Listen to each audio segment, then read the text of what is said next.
Ladies and gentlemen, boys and girls, children of all ages, welcome to Robert Sports Show. I'm your host, Robert. Alright.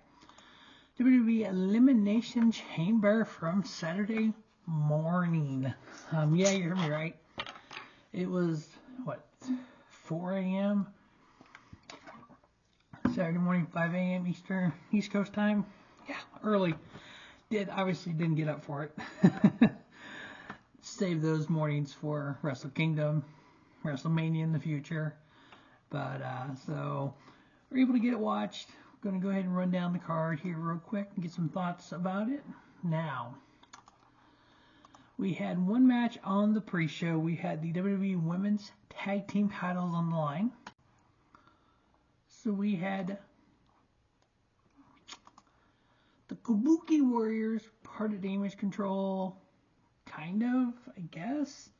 But the Kabuki Warriors, the WWE Women's Tag Team Champions, Asuka and Kairi Sane, going up against Candice, LeRae, and then Australia's own Indi, Hartwell. This was one of those prototypical kind of cool pre-show matches. Maybe even a Raw kind of match. 9 minutes. Each woman kind of did their big style moves. We had the crowd kind of behind Indi Hartwell, kind of booing the Kabuki Warriors. And then it was over. Kabuki Warriors retained their women's tag titles. I gave it 3-star. Short, simple. It's just a little taste. Now the big show. So we started off with the WWE Women's World Title #1 Contender Elimination Chamber match.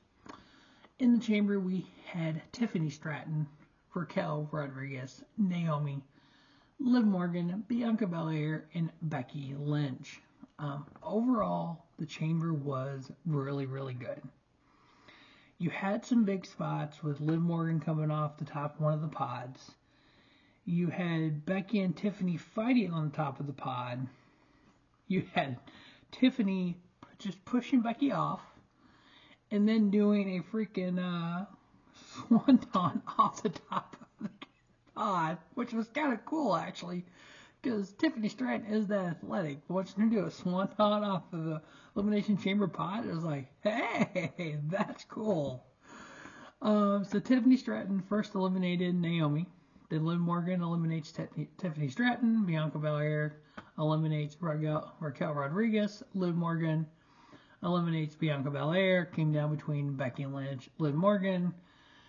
And just like we expected, Becky Lynch wins. And then Corey Graves said Becky Lynch goes on to WrestleMania to face the WWE Women's World Champion Rhea Ripley. Rhea had a match against Nia Jax in the main event. Corey Graves just spoiled the main event and said this. It's like, dude, we kind of knew it, but you didn't have to say it. And then he's like, yeah, I got a text from Nia Jax. Dude, really? You just gonna go? The look on his face is like, oh crap, I should have said it that way. I should have said. But it's like, whatever. This is one of those shows that was just literally went down what was expected. If I would have done a preview of this, literally the winners would have been expected. You expect Becky Lynch versus Rhea. It's going to be good. It's going to be awesome. There's no expectations of Rhea Ripley losing to Nia Jax. We'll get there. Next up, we have the WWE Raw tag titles, Raw and SmackDown tag titles on the line. Yes, they are separate tag titles. They are separate lineages. The red belt is the Raw titles. The blue belt is the SmackDown titles. I fully expect them to get broken back up between now and October. Once SmackDown goes to USA, and then from October to December, who knows where Raw will be, and then in January, Raw starts on Netflix. I fully expect those titles to be separated by then. But for now, we had the Raw SmackDown tag titles on the line. Champion the Judgment Day with Damian Priest, Finn Balor with Dom at the ringside. The crowd didn't like Dom. Going up against the New Catch Republic of Pete Dunne and Tyler Bate. I was actually at one point thinking New Catch Republic was going to win this. There was a couple big spots that's like, oh, are they going to go ahead and pull the trigger and get the titles off Judgment Day because Damian Priest has a briefcase? No. They made you think that. And then the Judgment Day did Judgment Day things, and Damian Priest and Finn Balor retained their titles 17.5 minutes. I gave it 3 3/4 star. Oh, on the Women's Elimination Chamber, I also gave that 3 3/4 star. Those were actually matches of the night. And then we had the little, why we couldn't have put in another match on the card. No. We have to have Grayson Waller effect at a pay-per-view, at a premium live event, excuse me. So we have a Raw segment on a premium live event. We have the Grayson Waller effect with Austin Theory out there, and then Cody Rhodes and Seth Rollins come out, and they're on the Grayson Waller effect, and we discuss The Rock, we discuss Roman Reigns, we discuss all that. And Seth tells us he is healthy, he is able to return at Mania. Okay, great. It literally looked like they were going to set up Night 1 of Mania, main event, Seth Rollins, Cody Rhodes teaming together versus The Rock and Roman Reigns. That is literally what they seemed like they were setting up. They didn't announce it, they didn't really actually do it, but that's what it looked like they were trying to set up, which was like, oh, okay, we don't need that. I'm sorry, we don't. What we need is Roman to retain and Bloodline get involved, The Rock to help. Around SummerSlam-ish, there starts to be a little dissension between The Rock and Roman. And then we have a War Games match of the Bloodline versus a team with Triple H's team, where you have The Rock and Tripp fighting for control of WWE. And then you have whomever win that. Maybe The Rock wins. Maybe The Rock goes, okay, I'm bringing in Jacob Fatu. Maybe Roman goes, well, no, I don't want him here.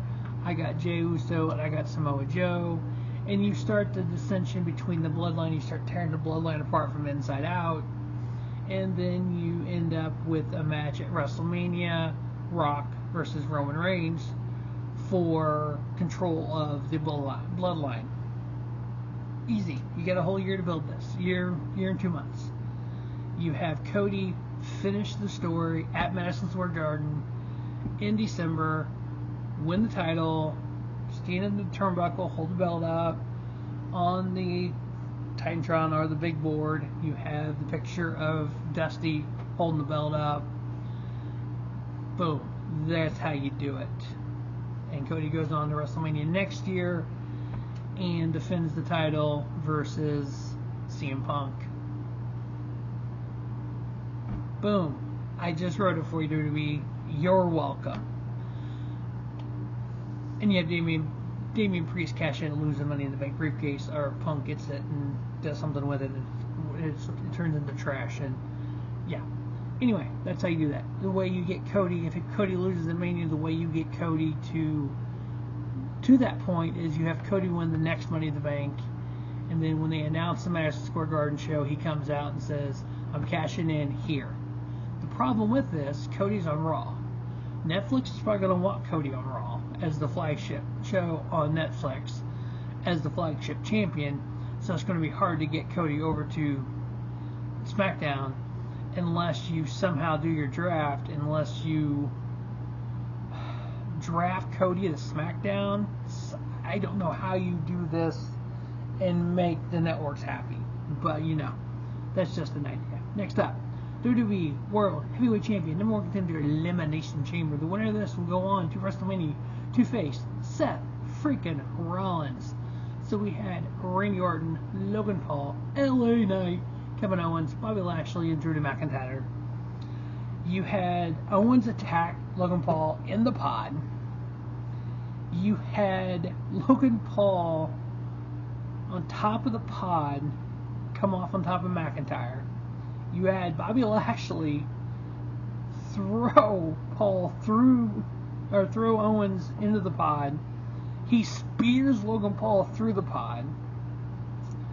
You have Drew McIntyre eliminate Bobby Lashley. You have Drew McIntyre eliminate LA Knight. You have Randy eliminate Kevin Owens. You have, or or when Drew eliminated LA Knight, they opened the cage to get him out. Or no, when Bobby Lashley got pinned, they opened the cage door, the chamber door, to get him out. AJ Styles runs in with a chair and just annihilates LA Knight. He gets pinned by Drew McIntyre. So it looks like they're setting up LA Knight versus AJ at Mania. And then you have Logan Paul get the brass knucks out. Paul hits Orton with the brass knucks. Then Owens goes after. So Randy eliminates Logan Paul. Logan Paul hits Randy with the brass knucks in order for Drew to eliminate Randy. So you're almost setting up Logan Paul and Randy for the U.S. title at Mania, and then you're setting up AJ versus LA Knight as well. So those are kind of a couple of the setups you did, and you had Drew win the Elimination Chamber. He's going to face Drew McIntyre. Drew's going to face Seth Rollins at Mania.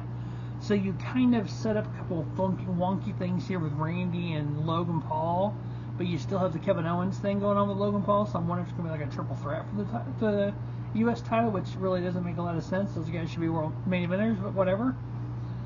You definitely still have the whole thing with Karrion Kross and Bobby Lashley going on. That's been kind of a backline storyline, but Drew gets the victory there. I give it 3.5. It was okay. It's just you kind of wonky setup and stuff here. And having AJ come in the chamber with the chair remind me a lot of when Shawn set up before WrestleMania 26, when Shawn was begging Taker for a rematch from WrestleMania 25, and Taker kept saying no. Shawn tried to win the Rumble, couldn't do it. Tried to win this, couldn't do it. Finally at Chamber, which 2010 I think it was, I was there. I was one of 2 CM Punk fans in that building that night. Go watch it. You hear a lot of sucks. We're chanting CM Punk, and you can faintly hear CM Punk chant. But anyway, you had Shawn get in there and super kick Undertaker. He came up through the grates before they put the padding on it. Before they put the women's chamber, they didn't have padding on the sides. And Shawn came up through the grates and super kicked Taker, and for Jericho to win the world title that night. Anyway, so you have your setup there. Predictable so far. Next up, WWE Women's World Title on the line, champion Rhea Ripley versus Nia Jax.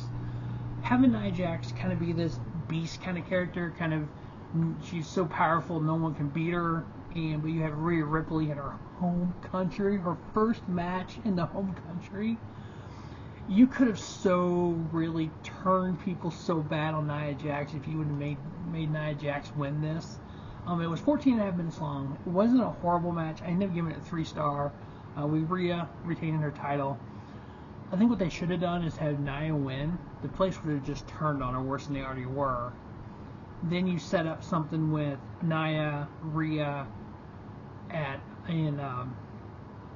Becky at Mania. But then on the other women's title, you already got Bayley and Io Sky. You could have added Dakota Kai to that and do 2 triple threat matches. I don't know, but it's just an idea. But we know kind of the big 4 matches. In the 2 women's matches, we have Becky Lynch versus Rhea Ripley, and Bayley versus Io Sky, and then you have Cody versus Roman, which I think Roman wins.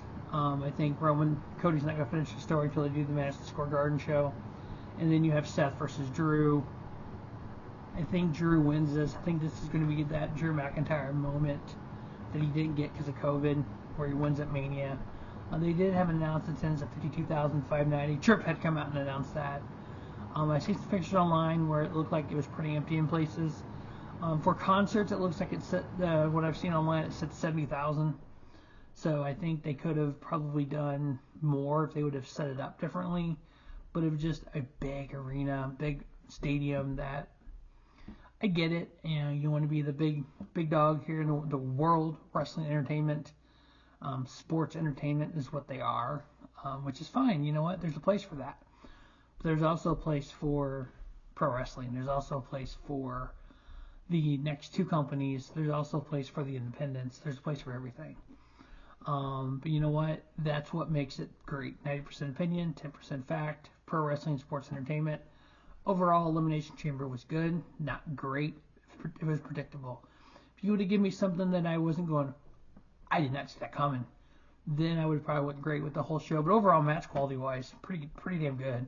2 3 3/4 star matches, a 3.5 and 2 3s. So not bad. But that is the WWE Elimination Chamber review. Stay tuned to our sports show. We'll get the TNA No Surrender up this week. We'll get the GCW show up this week as well. May do some independent stuff. We'll see. There's a couple big Rev Pro shows, big Progress show too. Just as time allows, you know what, busy life. So we go from there. As always, thanks for watching Robert Sports Show. Don't just have a great day. Have a sweet day at Robert Sports Show, your YouTube leader in sports channel content.